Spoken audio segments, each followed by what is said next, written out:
வணக்கம் அன்பார்ந்த ஸ்டூடெண்ட்ஸ்.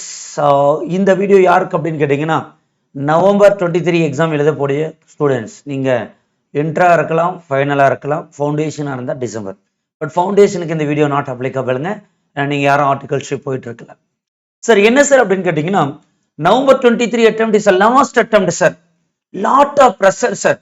எனக்கு ஐயோ இந்த அட்டெம்ப்ட்ல கிளியர் பண்ணுமே, இந்த அட்டெம்ப்ட்ல கிளியர் பண்ணுமே அப்படின்னு லாட் ஆஃப் ப்ரெஷர் சார் எனக்கு அப்படின்னு நினைச்சீங்கன்னா தயவு செய்து இந்த வீடியோ பாருங்க. ஒன்று நல்லா புரிஞ்சுக்கங்க மை டியர் ஸ்டூடெண்ட்ஸ். எப்பயுமே நம்ம ப்ரெஷரோட இருக்கும்போது எதையும் உங்களால சாதிக்க முடியாது. எஸ், நமக்கு எல்லாத்துக்கும் தெரிஞ்ச மாதிரி November 23 is a last attempt as per existing syllabus.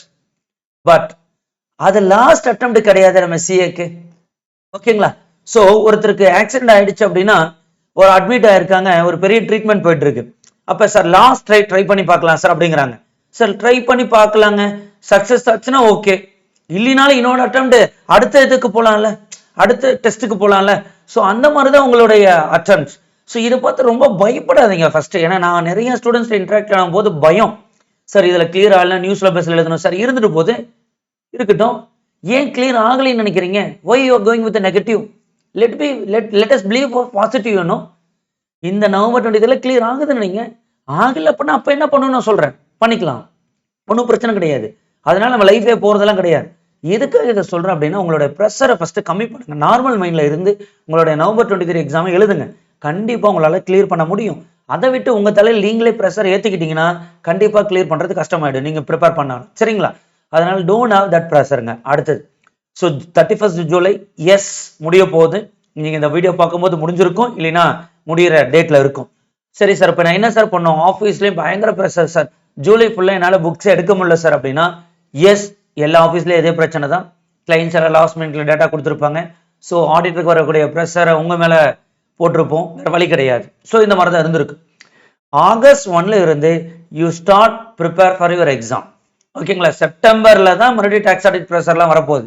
So ஆகஸ்ட்ல definitely will never have a pressure. அப்போ ஆகஸ்ட் மந்த்தை கம்ப்ளீட்டா யூஸ் பண்ணுங்க. ஆகஸ்ட்ல வரக்கூடிய சண்டேஸ் எல்லாம் யூஸ் பண்ணுங்க. எவ்ரிடே மார்னிங் ஈவினிங் இருக்கக்கூடிய டைமை யூஸ் பண்ணுங்க. செப்டம்பர்ல ப்ராபப்ளி நீங்க லீவ் கிடைச்சிருக்கோம், இல்லைனாலும் பரவாயில்ல, செப்டம்பர் 10 வரைக்கும் உங்களுக்கு பிரச்சனை இருக்காது, படிக்க ஆரம்பிங்க. அதுக்கப்புறம் ஆஃபீஸ் ப்ரெஷர் போனாலும் அக்டோபர் மந்த் ஃபுல்லாவே இருக்குது. இந்த 2.5 மாசம் மோர் தென் நினைப்பேங்க.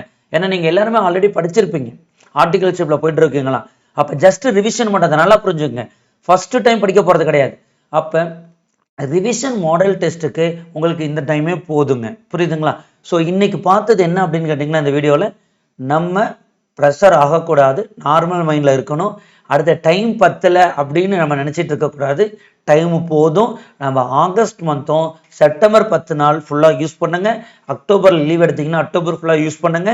இதை வச்சே மோர் தென் எனஃப். ஏன்னா நம்ம ஃபர்ஸ்ட் டைம் எக்ஸாம் எழுதல, செகண்ட் டைம் சப்சிக்வெண்ட் டைம்ஸ் எழுதுனால ஜஸ்ட் ரிவைஸ் பண்ணால் போதுங்க. சரிங்களா? தேங்க்யூ. நம்ம சேனலை சப்ஸ்கிரைப் பண்ணாதீங்க, பண்ணிக்கோங்க. அப்போதான் நம்ம போடக்கூடிய வீடியோஸ் எல்லாம் உங்களுக்கு வந்து சேரும். All the best.